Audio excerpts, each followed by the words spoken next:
여러분 안녕하세요, 안치훈입니다. 오늘은 TDS와 추출 수율에 대해서 좀 이야기를 해드리려고 합니다. 제가 이제 영상을 계속 올리기 전에 영상으로 보여드리는 게 또 느끼게 해드리는 게 한계가 있으니까 TDS를 좀 측정을 하면서 보여드리려고 하거든요.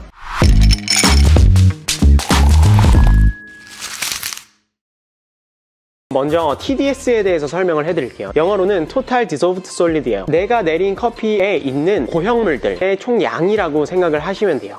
그러니까 이 TDS의 수치가 높다는 것은 컵 안에 커피의 성분의 양이 많다는 것이고, 조금 더 진하거나 바디가 좋다거나 뭐 강도가 높다거나 이렇게 표현을 할 수가 있어요. 그리고 이 TDS가 낮다면은 반대로 커피의 강도가 약하다거나 뭐 바디가 낮다거나 이제 커피의 향미들이 좀 떨어진다거나 이런 식으로 표현을 할 수가 있을 것 같아요. 우리가 TDS를 측정하는 이유는 뭐냐면 매장에서 객관적인 수치를 통해서 퀄리티 컨트롤을 하는 경우들이 있어요. 그럴 때 참고하는 게 이 TDS 수치입니다. 이 TDS를 측정하는 방식은 대표적으로 두 가지 방식이 있어요. 첫 번째는 이제 전도식 측정법이에요. 이제 이 전도식 측정법은 전도식 측정기를 통해서 측정을 할 수가 있는데, 대부분의 고형물들은 전기 전도도라고 하는데, 이제 고형물들, 이 물질들 사이에 전류가 흐르게 돼요. 고형물들이 많으면 이 전기 전도도 값이 높을 거고, 고형물이 적다면 이 전도도 값도 낮아질 것이기 때문에 그 전류의 양을 측정함으로써 이 커피 안에 있는 고형물의 값을 알아내는 방법이에요. 근데 사실 커피 안에 있는 모든 고형물이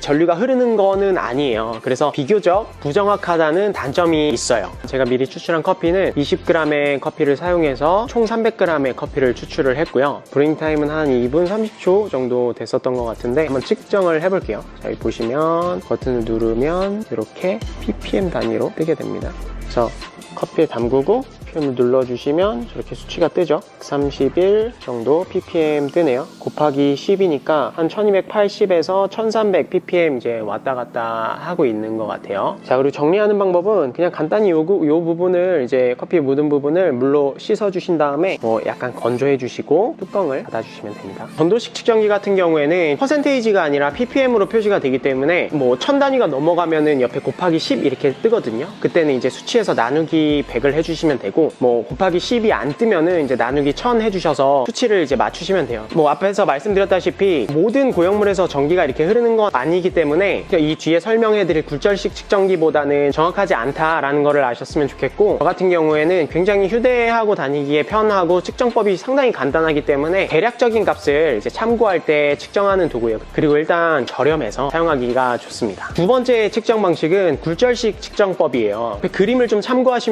좋을 것 같아요. 커피에 빛을 쏘면은 커피 안에 있는 고형물의 양에 따라서 이 굴절도가 달라지거든요. 그러면 이 달라진 굴절도를 측정해서 커피 안에 있는 고형물의 값을 알아내는 게 굴절식 측정법이에요. 굴절식 측정기 같은 경우에는 아까 전도식 측정기보다는 정확하다는 장점이 있어요. 근데 그만큼 좀 값이 비쌉니다. 100만원 넘어가는 것도 있고요. 이번에는 굴절식 측정기로 이제 TDS를 한번 측정을 해볼게요. 일단은 TDS 측정기를 켜고 커피를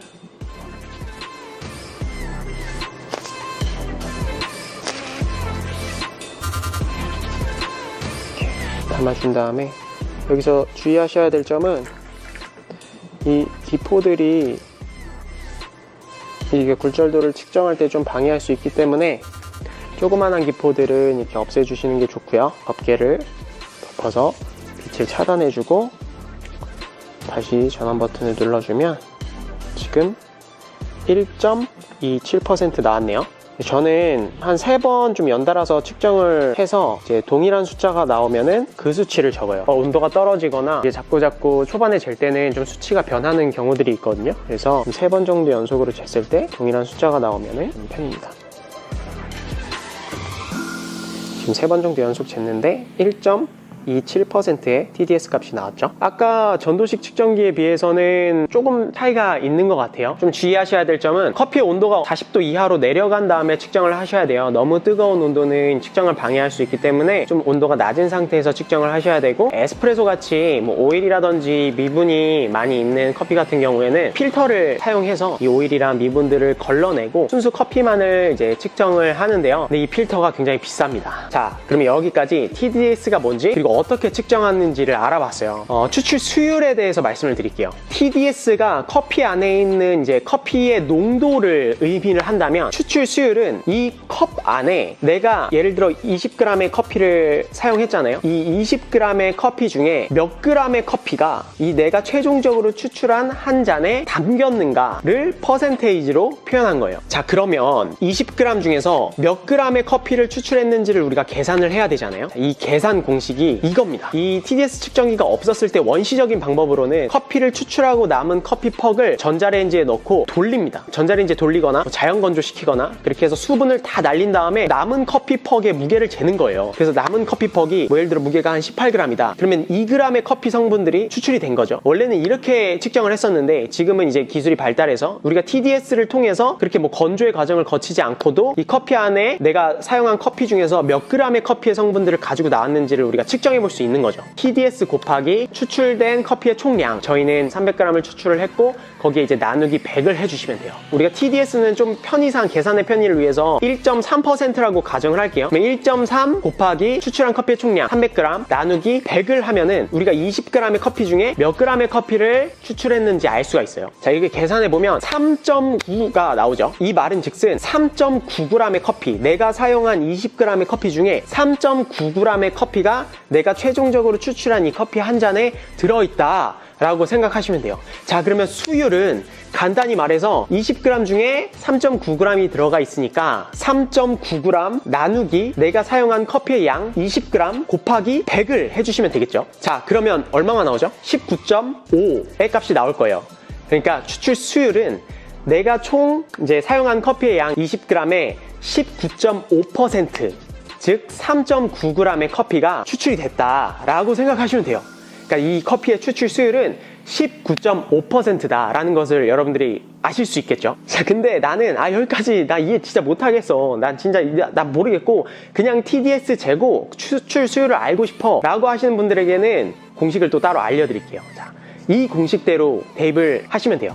TDS 곱하기 추출량 나누기 커피의 양이 이제 수율이 되는 거예요. 그러니까 방금 추출했던 커피로 따지면 이제 TDS는 1.3 그렇죠? 곱하기 추출한 양은 300g, 이제 나누기 커피의 양은 20g의 커피를 사용했죠. 그러면 19.5라는 추출 수율이 나오죠. SCA에서 권장하는 적정 수율의 값은 18%에서 22%예요. 이게 이제 여러 가지 실험 결과 사람들이 굉장히 긍정적으로 여기는 커피의 수율의 범위다라고 이제 정해놓은 수율 값이거든요. 저는 이제 개인적으로 뭐 22%까지의 수율이 가면은 너무 조금 높다고 느껴지기도 하는데, 무튼 이제 이 수율이 우리가 흔히 말하는 과소 추출과 과다 추출의 기준이 되는 거예요. 18%보다 낮으면은 저희가 과소 추출이라고 하고 22%보다 높으면은 이제 과다 추출이라고 하는데, 뭐 과소 추출될 시에 커피의 캐릭터가 조금 흐릿해지거나 플랫해지거나 개성이 없어진다거나 이런 뉘앙스들이 나오고요. 과다 추출했을 시에는 좀 뭐 써진다거나 텁텁해진다거나 뭐 떫어진다거나 이런 좀 특징을 가지고 있죠. 그럼 이 추출 수율에 따른 변수들이 뭐 다양하게 있어요. 뭐 온도라든지 뭐 압력이라든지, 그리고 당연히 뭐 내가 넣은 커피 파우더의 양이라든지 분쇄도라든지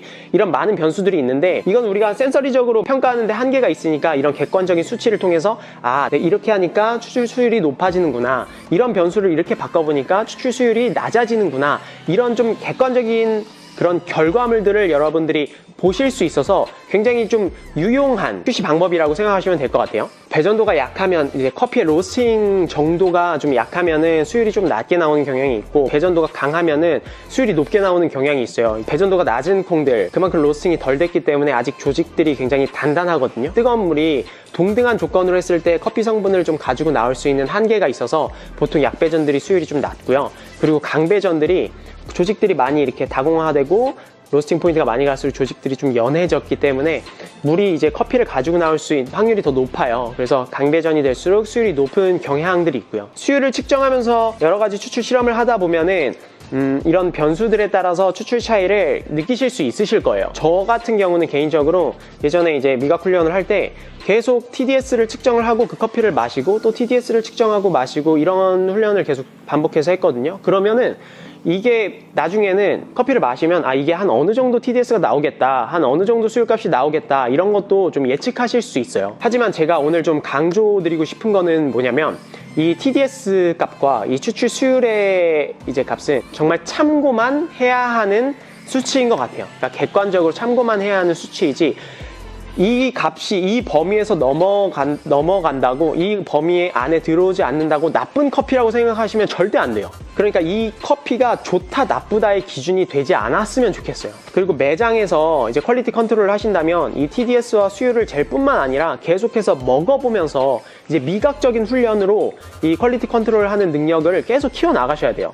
뭐 오늘은 어쨌든 이제 추출 수율과 TDS에 대해서, 그리고 이제 전도식 측정법과 이제 굴절식 측정법에 대해서 여러분들께 좀 설명을 해드렸어요. 다음번에는 더 좋은 컨텐츠를 가지고 찾아뵙도록 하겠습니다.